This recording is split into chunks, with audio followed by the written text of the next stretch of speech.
Ice cracked like gunshots against the trailer windows. The night was frozen solid, and the wind screamed through the Vermont hills like something alive and angry. Then headlights pierced through the darkness. One motorcycle, then another, then 12.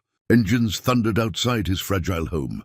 Daniel Chen stood at the door, his children clinging to his legs, as leather-clad strangers surrounded his small porch in the middle of nowhere. Before we jump back in, tell us where you're tuning in from, and if this story touches you, make sure you're subscribed, because tomorrow I've saved something extra special for you.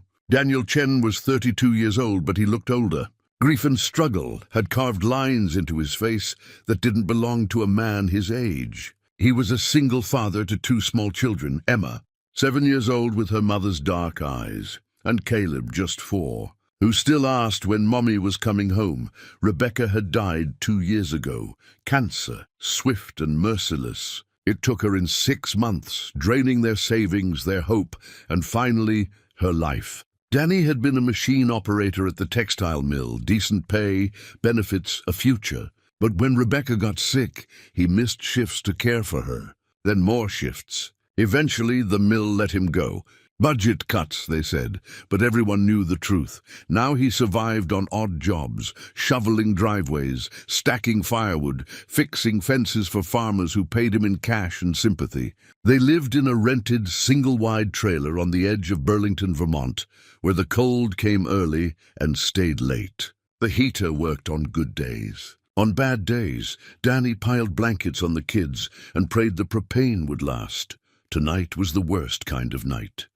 The ice storm had been building all day. By evening, the roads were glass. Power lines sagged under the weight of frozen rain. The radio crackled warnings to stay inside, to avoid travel, to prepare for outages. Danny had done what he could. He'd filled the bathtub with water, charged his phone, and made mac and cheese for the kids before the power might go out.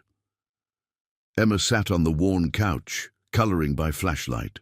Caleb was curled up beside her, clutching a stuffed bear with one eye missing. Danny checked the window again, watching ice coat everything in sight. The world outside looked like it had been dipped in crystal and abandoned. Then he heard it. At first it was distant, a low rumble that didn't match the storm. Thunder? No. Thunder didn't grow louder, didn't shake the thin walls of a trailer. Danny's heart kicked into a faster rhythm. He moved to the window and pulled back the curtain. Headlights, lots of them. One motorcycle roared up the gravel driveway, then another. Then 3 more. They kept coming, their engines growling through the frozen night like mechanical beasts. Danny counted them. 12. 12 motorcycles, covered in ice and road grime. Pulling into his small yard, his breath caught in his throat. The riders wore black leather jackets, patches visible even in the dim light. He couldn't make out all the words, but he recognized the emblem. Hell's Angels. Stories flooded his mind, tales whispered in diners and gas stations. Dangerous men, outlaws, people you didn't cross. Daddy? Emma's voice was small behind him. Who's that? Danny turned quickly, forcing his voice to stay calm. It's okay, honey. Just some people passing through.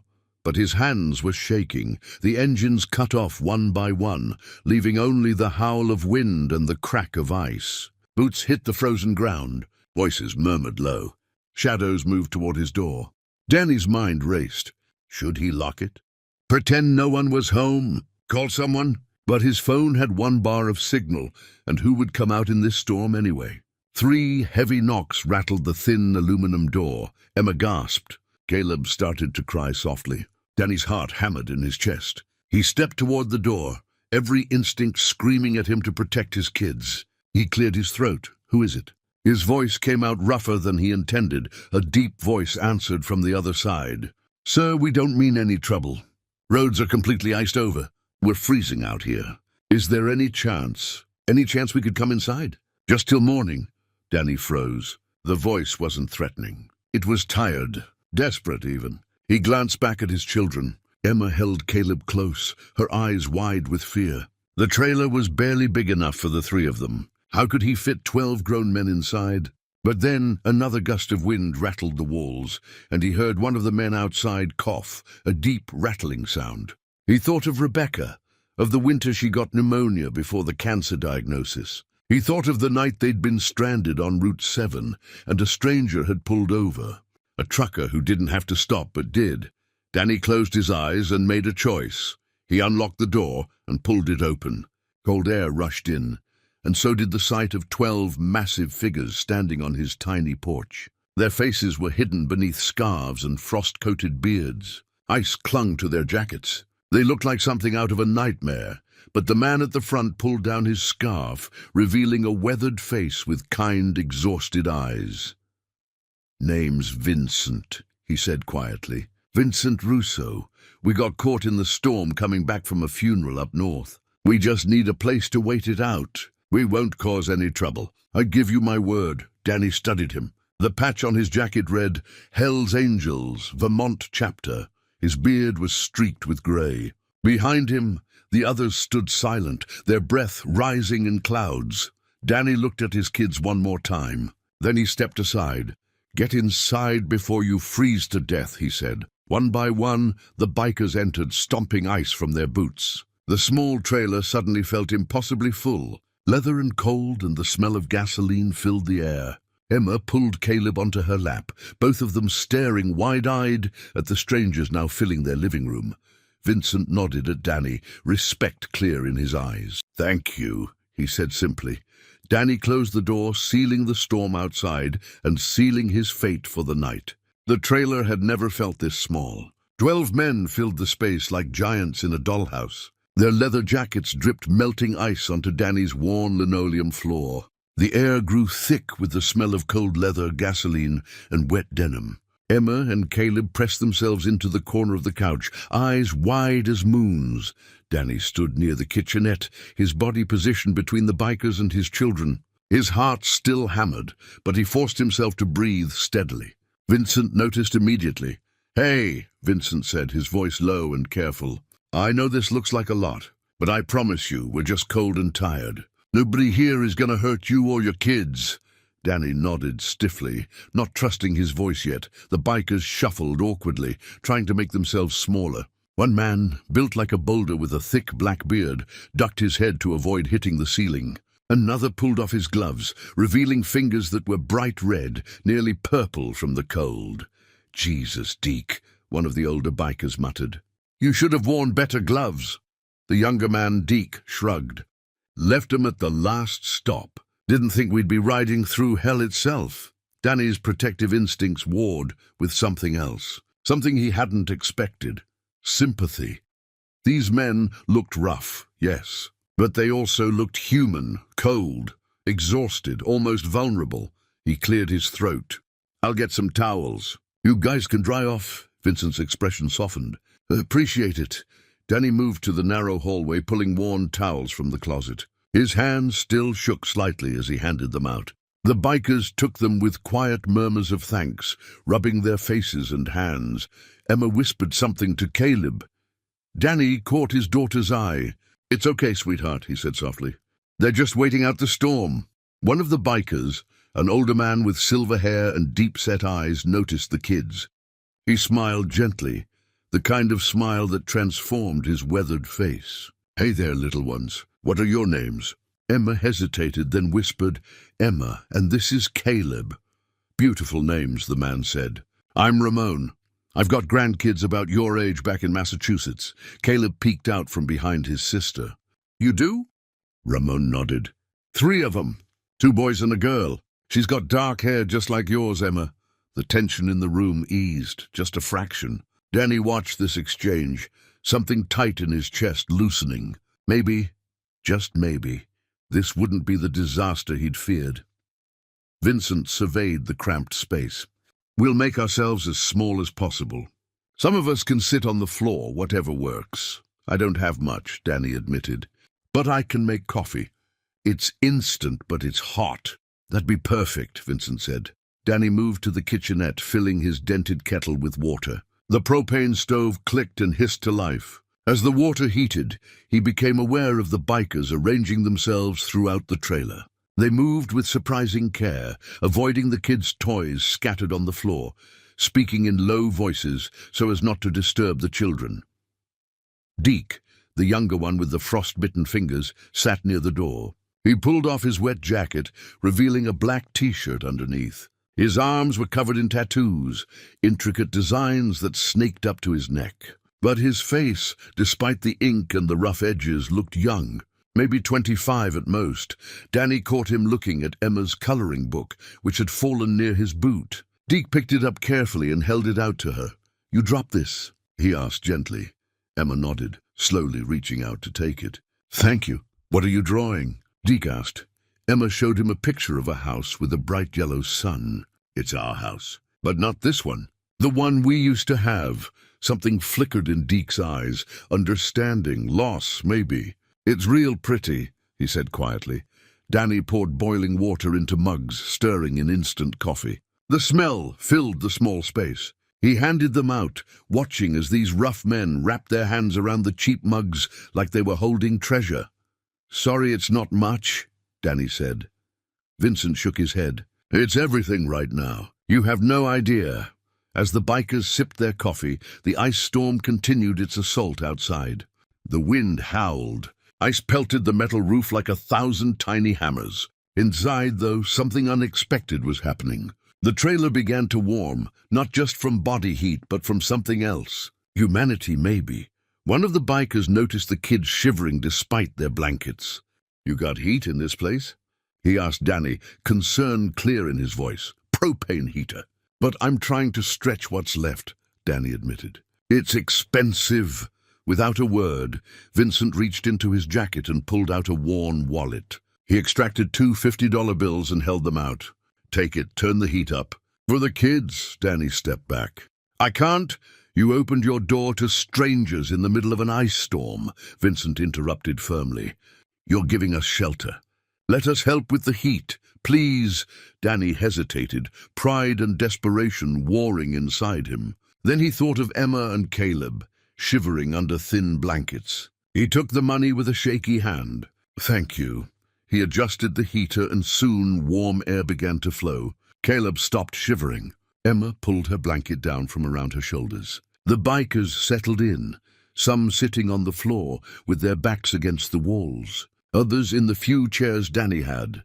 Ramon started telling a story about his grandkids, something funny about a birthday party gone wrong. A few of the men chuckled. The sound was strange in the small trailer, but not unwelcome. Emma giggled, and even Caleb smiled. Danny leaned against the kitchen counter, watching this surreal scene unfold. 12 Hell's Angels bikers crammed into his trailer, drinking bad coffee, making his kids laugh. The night was far from over, but the knot of fear in his stomach had started to loosen. Maybe fear had made him see monsters where there were only men. Maybe kindness was the thing that let him see the difference. An hour passed, then 2. The storm showed no signs of letting up. Ice continued to hammer the trailer's thin walls, but inside, the atmosphere had shifted completely. What began as tense silence had transformed into something Danny never expected.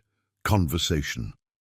Vincent sat on the floor near the propane heater, his back against the wall. He watched Emma color, a soft expression on his weathered face. "My daughter used to love coloring," he said quietly. "Spent hours at the kitchen table, tongue sticking out while she concentrated."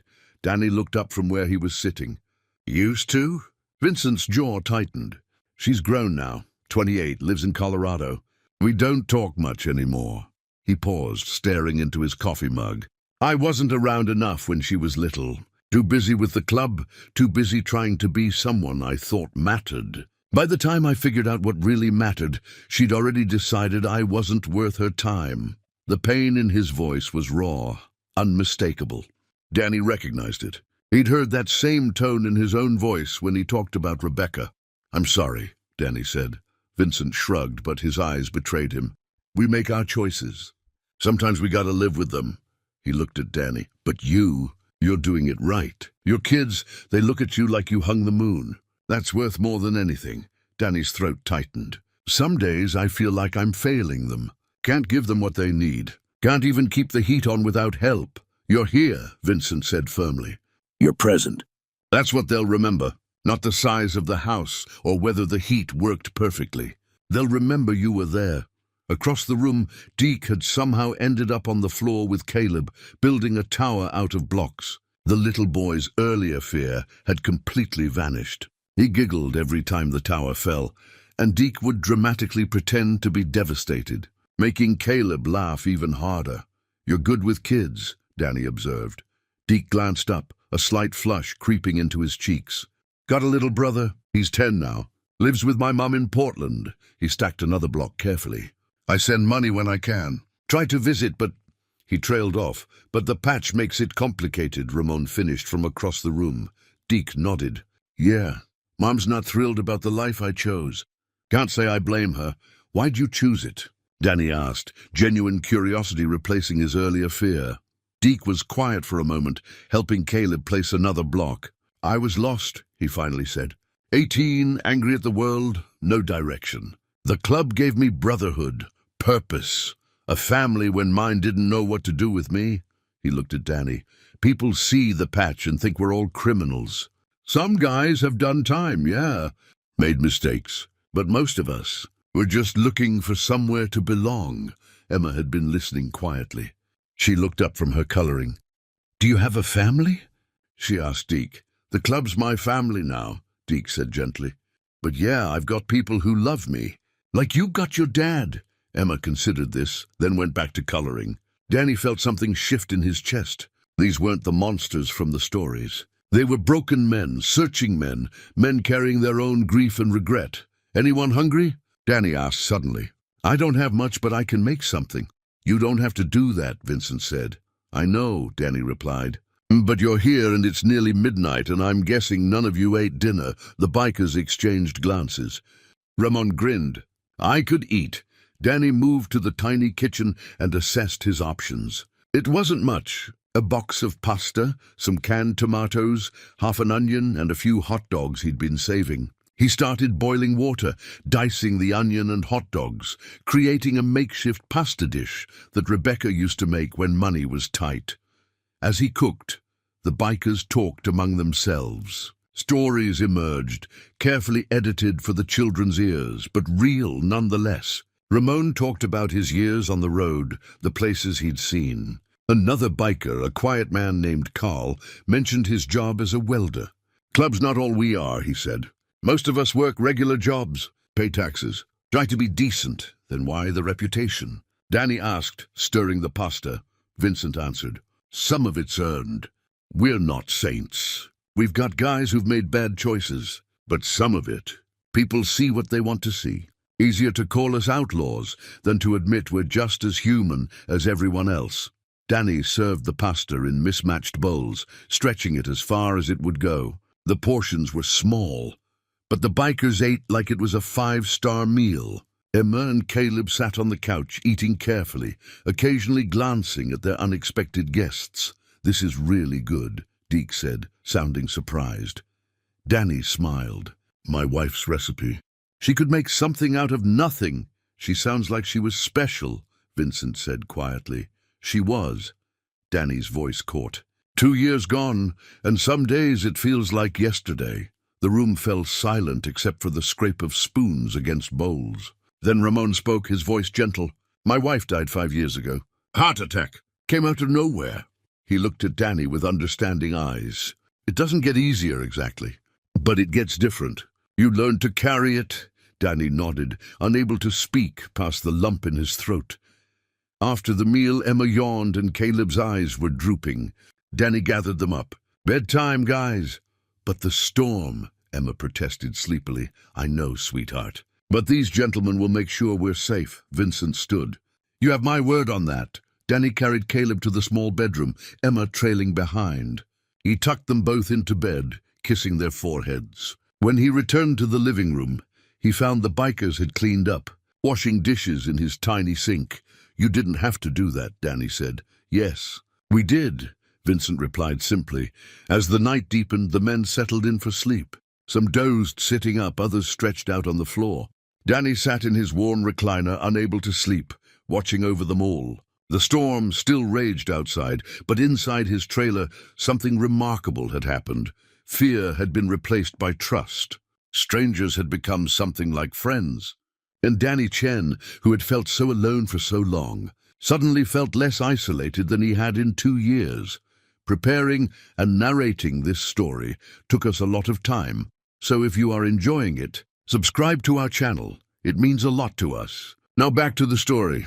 Dawn came slowly, grey light filtering through the ice-covered windows. The storm had finally passed, leaving behind a world encased in crystal. Every tree branch, every power line, every blade of grass wore a thick coating of ice that glittered in the weak morning sun. Danny woke with a start, his neck stiff from sleeping upright in the recliner. For a moment, he forgot about the night before. Then he saw them. 12 bikers sprawled throughout his living room, some snoring softly, others already stirring. Vincent was standing at the window, looking out at the damage. He turned when he heard Danny move. "Morning," Vincent said quietly. "Storm's done, but the roads are a mess." Danny stood, wincing at the protest from his back. "Coffee? I'd never say no to coffee." They moved to the kitchen, speaking in hushed tones, so as not to wake the others. Danny started the kettle, going through the motions automatically. Outside, the world looked post-apocalyptic. Ice covered everything. A tree branch had fallen across the road, completely blocking it. "We're going to need to clear that before anyone can leave," Danny observed. Vincent nodded. "We'll handle it." "Got some tools on the bikes." One by one, the other bikers woke. Emma and Caleb emerged from the bedroom, rubbing sleep from their eyes. Caleb immediately looked around for Deke, his new friend. When he spotted him, the little boy's face lit up. "You're still here," Caleb exclaimed. Deke grinned, ruffling the boy's hair. "Course I am, buddy. Promised I'd show you my bike in the daylight, remember?" After a simple breakfast of toast and the last of the coffee, the bikers prepared to leave. They gathered their jackets, now dry from hanging near the heater all night. They checked their bikes, which were covered in a thick layer of ice. Danny stood on the small porch, watching them work. Vincent approached, his expression serious. "We owe you," Vincent said. "More than you know. Most people see the patch and slam the door. You saw past it." Danny shook his head. "You would have done the same. Maybe, maybe not. But you did it without hesitation, and that matters." Vincent reached into his jacket and pulled out a worn business card. "This has my number. You ever need anything at all, you call." "And I mean that." Danny took the card, his throat tight. "Thank you." The other bikers came over one by one. Ramon clapped Danny on the shoulder. "You're good people, Danny Chen. Don't let anyone tell you different." Deke knelt down to Caleb's level. "You take care of your dad and your sister, okay?" Caleb nodded solemnly. "I will. And keep building those block towers." "You're getting good at it." Emma gave Deke a small drawing she'd made that morning, a picture of motorcycles and a little trailer. "So you remember us," she said shyly. Deke's eyes went glassy. He took the drawing carefully, like it was made of glass. "I could never forget you guys. Never." He folded it gently and tucked it into his jacket pocket, right over his heart. The bikers worked together to clear the fallen branch from the road, their movements efficient and practiced. It took an hour, but eventually the path was clear. They returned to their bikes, brushing off the remaining ice. Vincent gave Danny one final nod. "Remember, anything, any time." The engines roared to life, one after another, the sound echoing across the frozen landscape. Danny stood on his porch with Emma and Caleb, watching as the 12 motorcycles rolled down the driveway and disappeared around the bend. The trailer suddenly felt very empty. "They were nice," Emma said softly. "Yeah," Danny agreed. "They were." He looked down at Vincent's card in his hand, then tucked it carefully into his wallet. He thought the story was over. He thought life would go back to normal, just him and the kids scraping by, getting through each day. He had no idea what was coming. That afternoon, Danny needed to go into town for groceries. The roads were still treacherous, but they needed food. He bundled up the kids and carefully drove his old pickup truck down the icy roads toward Burlington. The town was buzzing. Everyone was out assessing storm damage, helping neighbors, clearing driveways. Danny pulled into the parking lot of Henderson's Market, the small grocery store where he usually shopped. As he walked in with Emma and Caleb, the conversation inside stopped. People turned to stare. Danny felt the shift immediately, the way the air seemed to thicken with judgment.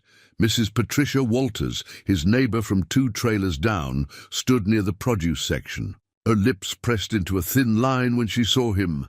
"Daniel," she said coolly. "Mrs. Walters," he replied, trying to keep his voice neutral. She glanced at the kids, then back at him. "Heard you had quite the night. Word traveled fast in small towns." "Too fast.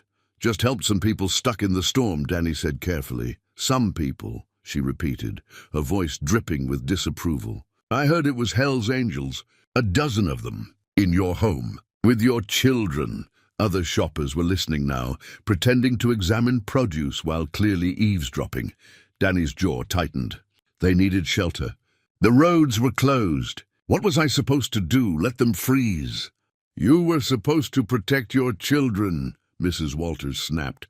"Those men are criminals, Daniel. Dangerous. What kind of father puts his kids at risk like that?" Heat rushed to Danny's face, but before he could respond, Tom Hammond, the store manager, approached. "Everything all right here?" Tom asked, though his expression suggested he'd already taken a side. "Just expressing concern for the welfare of children," Mrs. Walters said primly. Danny felt Emma's hand tighten in his. He looked down and saw fear in her eyes, not fear of the bikers, but fear of these people she'd known her whole life. People who were now looking at her father like he was a monster. "Come on, kids," Danny said quietly. "We'll shop somewhere else." He turned and walked out, his cheeks burning with humiliation and anger. Behind him, he heard the whispers start immediately. As he drove home, his hands gripped the steering wheel so tightly his knuckles went white. Emma was silent in the back seat. Caleb asked why everyone was mad at Daddy. Danny didn't have a good answer. That evening, Deputy Kevin Morrison pulled into Danny's driveway. The patrol car's presence sent Danny's heart racing.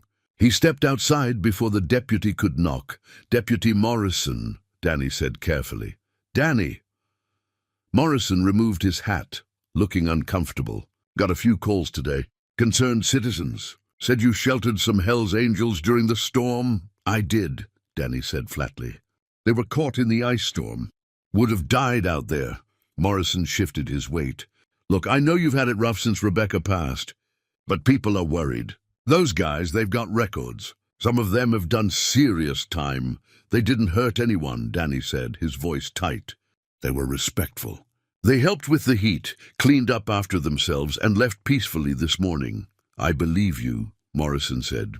"But perception matters in a small town. People are scared. They're talking about calling child services, saying maybe the kids aren't safe with you."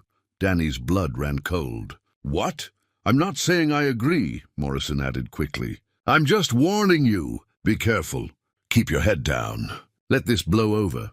After Morrison left, Danny stood on his porch as darkness fell. His hands shook with anger and fear. He'd done the right thing. He knew he had. But now his children were being used against him, his kindness twisted into something ugly. Inside, Emma and Caleb were coloring at the table, oblivious to the storm gathering around them. Not a weather storm this time, but something potentially more destructive. Danny looked at Vincent's card, still in his wallet. He prayed he wouldn't need to use it, but he had a sinking feeling that prayer wouldn't be answered. The next few days were brutal. Danny had lived in Burlington for 6 years, ever since he and Rebecca moved there for his job at the mill. He'd always been quiet, kept to himself, but people had been kind after Rebecca died. Casseroles appeared on his doorstep. Neighbors offered to watch the kids. The community had wrapped around him like a blanket. Now that blanket had been ripped away, replaced by cold shoulders and suspicious glares. On Tuesday, Danny took Caleb to the community center for story time, something they did every week. The moment he walked in, 3 mothers gathered their children and left. The librarian, Mrs. Chen, had always been friendly with. Barely made eye contact. When Caleb asked why his friends' moms took them away, Danny had no answer that wouldn't break his son's heart. On Wednesday, Emma came home from school crying. Some of the other kids had told her that her daddy was bad, that he let dangerous men hurt them. Emma swore it wasn't true, but the damage was done. Danny held her while she sobbed, fury and helplessness warring in his chest. On Thursday, the landlord called. "Danny, I've been getting complaints from other tenants. They're uncomfortable. They're saying you're bringing criminal elements around. I'm not evicting you, but I need you to understand the position this puts me in. They were stranded in a storm," Danny said for what felt like the 100th time. "That's all it was." "I believe you," the landlord said, though his tone suggested otherwise. "Just keep your head down, all right?" Friday brought the worst blow. Danny was fixing the front step when a sedan pulled up. A woman in a pantsuit emerged, carrying a briefcase. His stomach dropped. "Mr. Chen? I'm Caroline Foster, from Child Protective Services. I'd like to have a word with you." The world tilted. Danny forced himself to stay calm. "Of course. Would you like to come inside?" Miss Foster spent an hour in his trailer, inspecting everything. She looked in the cupboards, checked the heater, examined the kids' bedroom. She asked Emma and Caleb gentle questions about the night of the storm. Had they felt scared? Had any of the men been mean to them? Both kids said no. They said the bikers were nice. Deke played blocks with Caleb. Ramon told them stories. They'd felt safe. Miss Foster made notes without expression. When she finished, she sat across from Danny at the small kitchen table. "Mr. Chen, I want to be clear. There's no evidence of neglect or abuse here. Your children are clean, fed, and clearly loved. However, I have to take these complaints seriously. Allowing unvetted strangers, particularly individuals with criminal associations, into your home with your children present shows, at minimum, poor judgment." Danny's hands clenched under the table. "They were dying out there. The roads were impassable. What was I supposed to do?"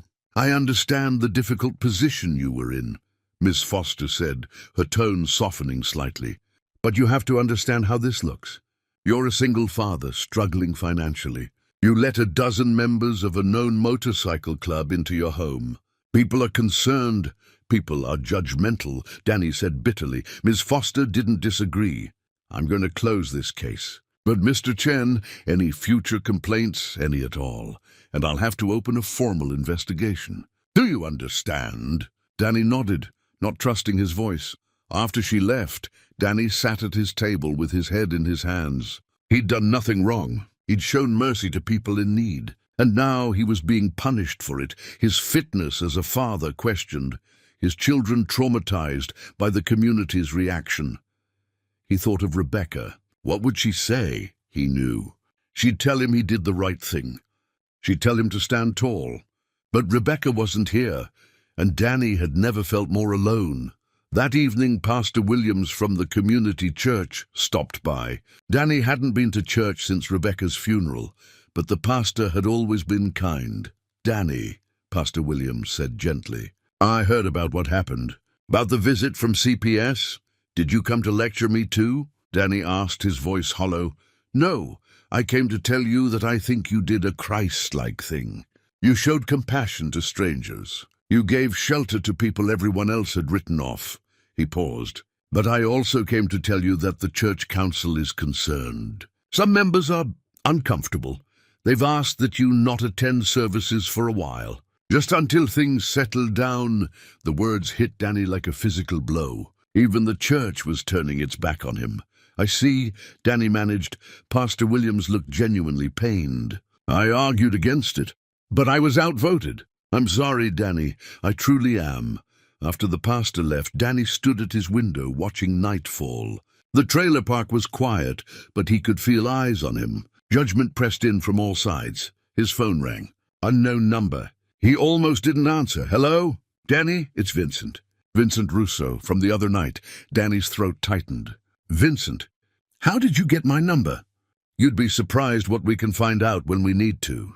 Vincent's voice was concerned. "Word travels in our world, too. We heard about what's happening up there. The gossip, the CPS visit, all of it. News travels fast," Danny said bitterly. "Too fast sometimes." Vincent paused. "Listen, we want to help. The guys have been talking. What you did for us, opening your door when no one else would, that meant something. We take care of people who take care of us. I don't need charity," Danny said, pride flaring even through his exhaustion. "It's not charity. It's family. You became one of us the night you let us in. Whether you meant to or not." Vincent's voice was firm. "We're coming back, Danny, tomorrow, and we're bringing some things you need." "Vincent, no. That'll just make things worse. People are already judging you," Vincent interrupted. "Let them see what real loyalty looks like. Let them see that you've got brothers now, whether they like it or not. I can't ask you to do that. You're not asking. We're telling you. Tomorrow morning. Be ready." Vincent hung up before Danny could protest further. Danny stood holding the phone, his mind racing. Part of him wanted to call back, to tell Vincent to stay away, that it would only fuel the fire. But another part of him, the part that had been beaten down by judgment and isolation, felt something he hadn't felt in days. Hope. Maybe he wasn't as alone as he thought. Maybe kindness hadn't been a mistake after all. Maybe sometimes the people the world feared were the ones who showed up when everyone else walked away. He looked at Emma and Caleb, already asleep in their room. He'd protected them through the storm. Now he had to protect them through this different kind of tempest. Tomorrow the bikers would return. And Danny had a feeling his small town was about to learn something about the true meaning of brotherhood. The question was whether they'd have the wisdom to listen. Saturday morning arrived cold and clear. The ice had finally melted, leaving behind puddles and mud. Danny woke early, unable to sleep. He made coffee and stood at his window, watching the road. Emma and Caleb sensed something was happening. They ate their cereal quietly, stealing glances at their father. "Are Deke and the others coming back?" Caleb asked hopefully. "Maybe," Danny said, not wanting to promise something he wasn't sure of. At 9 o'clock he heard it. That distinctive rumble in the distance. Danny's heart began to race. Emma and Caleb rushed to the window, but it wasn't 12 bikes this time. One motorcycle appeared around the bend. Then 5 more, then 10. They kept coming, rolling down the narrow road toward the trailer park in a seemingly endless line. The rumble grew into a roar that shook the windows. 20 bikes, 40, 60. Danny's jaw dropped. Neighbors emerged from their trailers, staring in shock and fear. Mrs. Walters clutched her robe closed, her face pale. Other residents grabbed their phones, probably calling the police. The motorcycles filled the trailer park, lining up in precise rows. Danny counted them, his mind struggling to process what he was seeing. 80 motorcycles, their chrome glinting in the morning sun, their engines rumbling like controlled thunder. Then, as if choreographed, they all cut their engines simultaneously. The sudden silence was almost deafening. Vincent dismounted first, followed by the 11 men who had sheltered in Danny's home that stormy night. But behind them were dozens of others, men and women, all wearing the Hell's Angels patch. They stood beside their bikes, a sea of leather and solidarity. Danny stepped out onto his porch, Emma and Caleb flanking him. His hands trembled. Vincent walked forward, his boots crunching on the gravel. His face was serious, but his eyes held warmth. "Morning, Danny," Vincent said, his voice carrying in the quiet. "Vincent, what is this?" Danny whispered. "This," Vincent gestured to the rows of bikers behind him, "is family." Word spread through the chapters. Vermont, New Hampshire, Massachusetts, even some from New York. They all heard about what you did. About how you opened your door when everyone else would have kept it shut. About how this town's been treating you since. Deke stepped forward, grinning at Caleb. "Hey, buddy, miss me?" Caleb nodded enthusiastically but stayed close to his father, overwhelmed by the sheer number of people. Ramon approached next, his silver hair gleaming. "We brought some things, Danny. Things we figured you and the kids could use." The bikers began unloading. Trailer after trailer appeared, pulled by some of the motorcycles. Danny watched in stunned silence as they unloaded boxes of food. Not just a few items, but enough to fill his cupboards for months. Canned goods, pasta, rice, flour, sugar, coffee, juice boxes for the kids, winter coats. New ones still tagged. One for Emma, one for Caleb, one for Danny. Thick, quality coats that would actually keep them warm. Blankets, heavy, warm blankets that wouldn't leave them shivering through cold nights. Toys, someone had brought toys. A new set of blocks for Caleb. Coloring books and a massive pack of crayons for Emma. A stuffed bear to replace Caleb's worn one. Propane tanks, 4 of them full. Enough to keep the heater running through the rest of winter, and more: boots, gloves, hats, gift cards to local stores. A small space heater, brand new in the box. "We can't," Danny started, his voice breaking. "This is too much. I can't accept." Vincent put a hand on Danny's shoulder. "Yes, you can. And you will. You gave us shelter when we had nowhere else to go. You saw us as human beings when everyone else saw monsters. This," he gestured to the supplies, "this is the least we can do." Tears streamed down Danny's face. He tried to wipe them away, but they kept coming. Emma hugged his waist. Caleb was already examining the new toys with wide eyes. The bikers worked efficiently, carrying boxes into the trailer, stacking propane tanks against the side of the house. They moved with purpose and respect, not touching anything they didn't need to, speaking quietly, mindful of the children. A woman with short grey hair and kind eyes approached Emma. "Hi, sweetie. I'm Linda. I'm Deke's mom." Emma's eyes widened. "You are?" "I am. He told me all about you and your beautiful drawings." She held out a small box. "I thought you might like these. They're professional artist pencils, for when you want to make really special pictures."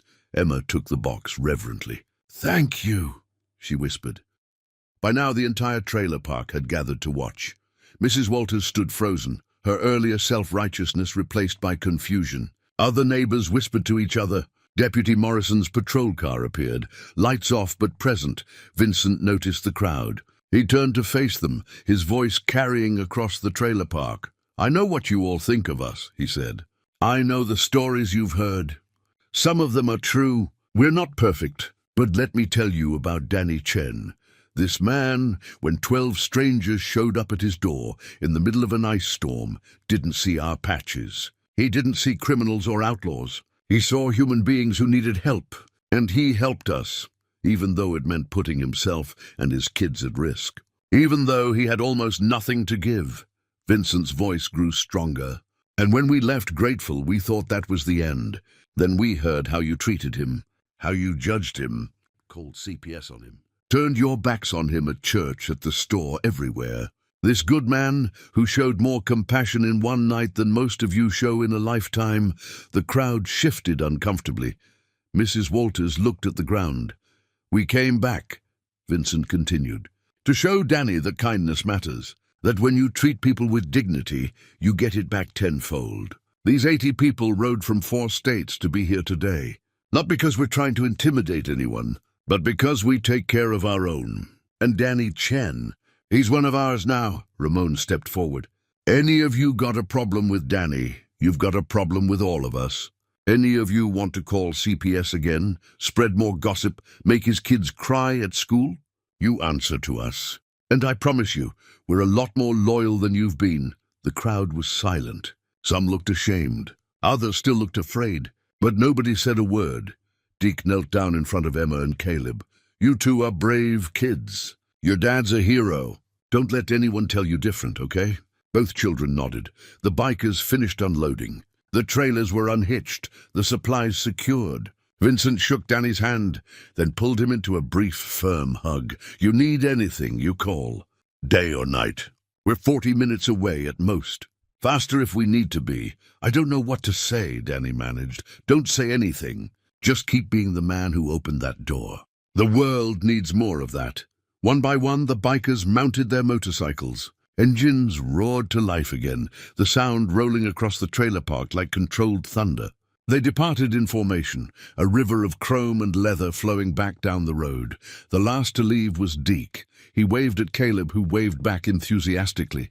Then he was gone, and the rumble faded into the distance. Danny stood on his porch, surrounded by more supplies than he'd seen in 2 years. His trailer, which had felt so empty and cold, now overflowed with warmth and provision. Emma and Caleb explored the boxes with delight.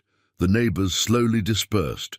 Mrs. Walters paused, looked like she wanted to say something, then walked away in silence. Deputy Morrison approached Danny. "That was quite a show." "It wasn't a show," Danny said quietly.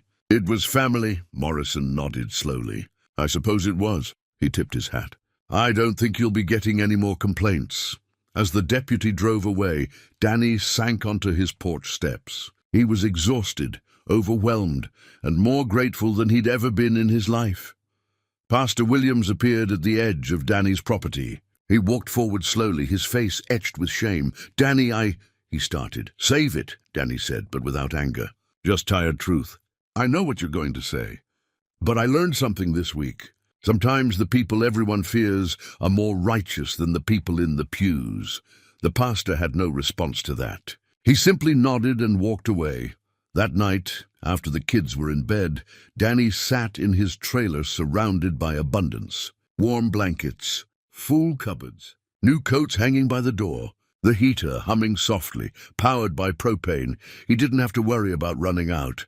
He thought of Vincent's words. "You're one of ours now." For the first time since Rebecca died, Danny didn't feel alone. The days following the bikers' return were different. Not immediately, but gradually, like ice melting under a slow sun. Monday morning, Danny took Emma and Caleb to school wearing their new winter coats. The parents stared, but this time the stares held something different. Not quite respect, not yet, but the beginning of reconsideration. The mothers who had pulled their children away at story time now offered hesitant nods. Emma's teacher, Mrs. Rodriguez, pulled Danny aside. "I heard what happened this weekend. The whole town's talking about it." She paused. "I want to apologize. Some of the children said cruel things to Emma, and I should have shut it down immediately. I let the community's fear influence how I handled the situation." "That was wrong." Danny nodded, accepting the apology, but not quite ready to forget. "Emma's a good kid. She didn't deserve any of it." "No, she didn't, and neither did you." Mrs. Rodriguez looked him in the eye. "What you did took courage, opening your door to strangers in need. That's what we should be teaching our children, not fear." It wasn't much, but it was a start. At Henderson's Market, Tom Hammond approached Danny as he shopped. The store manager looked uncomfortable, shifting his weight from foot to foot. "Danny, about last week, the way we treated you, that wasn't right." He gestured around the store. "We pride ourselves on being a community here, but we failed you when you needed us most." "I'm sorry." Danny selected a can of soup from the shelf, one he could now afford thanks to the gift cards the bikers had given him. "People showed their true colors," he said simply. "Yeah," Tom agreed quietly. "Some of us didn't like what we saw in the mirror." By Wednesday, the shift was undeniable. Mrs. Walters stopped Danny as he was getting his mail. She twisted her hands nervously. "Mr. Chen, I owe you an apology." "A big one." Her voice wavered. "I called CPS. I was one of the people who complained. I was frightened, and I let that fear turn into judgment. When I saw all those bikers come back with supplies, with care for you and your children, I realized I'd been wrong about everything." Danny studied her face. The self-righteousness was gone, replaced by genuine remorse. "Fear makes us do things we're not proud of," he said finally. "I understand that. You're more gracious than I deserve," Mrs. Walters said, tears in her eyes. "If you ever need anything, if I can help with the children, please. Let me make this right." Danny nodded. Forgiveness didn't come easy, but holding on to bitterness would only hurt him more. "Thank you, Mrs. Walters." The biggest surprise came Thursday evening. Pastor Williams returned, but this time he wasn't alone. He brought 3 members of the church council. "Danny," Pastor Williams began, "we've come to apologize formally and to invite you back to church. Not just you, but your extended family as well, if they'd like to come." Danny raised an eyebrow. "My extended family?" One of the council members, an older woman named Helen, spoke up. "The bikers. If they want to attend services, they're welcome. We've been discussing it, and we realized we've been terrible Christians. We talked about loving our neighbors while judging and excluding people. That ends now." "I'm not sure they'd be interested," Danny said, touched despite himself. "Maybe not," Pastor Williams said, "but the offer stands.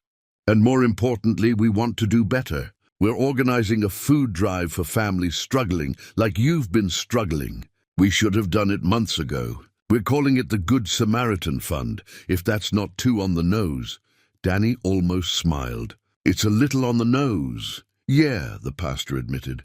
"But sometimes we need the obvious lessons." "You taught us that weekend," Vincent called. "How are things up there?" "Better," Danny said honestly. A lot better. People are apologizing. Actually meaning it, I think. Good. They should be. Vincent paused. Listen, we're having a gathering next month. A ride to raise money for a children's hospital. We'd like you and the kids to come. Be our guests of honor. Vincent, I don't have a bike, Vincent laughed. You'll ride with me, and the kids can ride in the support van with Linda and some of the other families. There are more of us than you saw, Danny. Kids, grandkids, whole families. We're not just leather and engines. I'm starting to understand that. So you'll come. Danny thought about Emma and Caleb, about the joy on their faces when they saw Deke again, about belonging to something bigger than himself. Yeah, we'll be there. 3 weeks later, life had settled into a new normal. Danny found a job at a local warehouse, decent pay with benefits. The manager, a man named Carl, who happened to ride a Harley on weekends, gave him a chance when others wouldn't. Emma thrived at school again. The bullying stopped, replaced by curiosity. Her classmates wanted to know about the bikers, about Deke and Ramon and the others. Emma told them stories, her eyes bright with pride. Caleb still asked about Deke, counting down the days until the charity ride when he'd see his friend again. Danny stood on his porch one evening, watching the sun set over Vermont's hills. The trailer was warm. The cupboards were full. His children were happy. He pulled out his phone and looked at a photo Vincent had texted him. The group of bikers who'd sheltered in his home, all together, holding a banner that read, "Brotherhood knows no boundaries." He thought about that stormy night that felt like a lifetime ago. He'd been terrified, certain he was making a terrible mistake. Instead, he'd made the best decision of his life. The world had taught him to fear certain people, but Rebecca had taught him something stronger. To see people, really see them, past the labels and the patches and the reputation. To offer kindness, not because it was safe, but because it was right. His phone buzzed. A text from Deke. "Caleb ready for that bike ride? Got a kid-sized helmet with his name on it." Danny smiled and typed back, "He's been ready since you left." Another text came through, this one from Ramon. "Bringing my grandkids to the charity ride. They want to meet Emma. Heard she's quite the artist." Then Vincent, "Family meeting at 10 a.m. Saturday. You're expected. And bring those kids." Danny's throat tightened with emotion. Family. He had a family again. Not the one he'd lost, but one he'd found in the most unexpected place. Inside, Emma called out, "Daddy, Caleb and I made dinner." He pocketed his phone and went inside. The table was set with sandwiches the kids had made themselves, slightly crooked but made with love. They ate together, talking about their day, making plans for the weekend.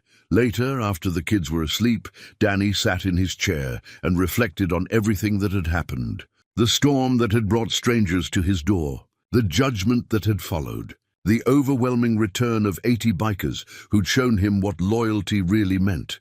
He'd learned that sometimes the people society feared were the ones who showed up when everyone else walked away. That patches and leather didn't determine character. That kindness, even when it felt risky, was never wasted.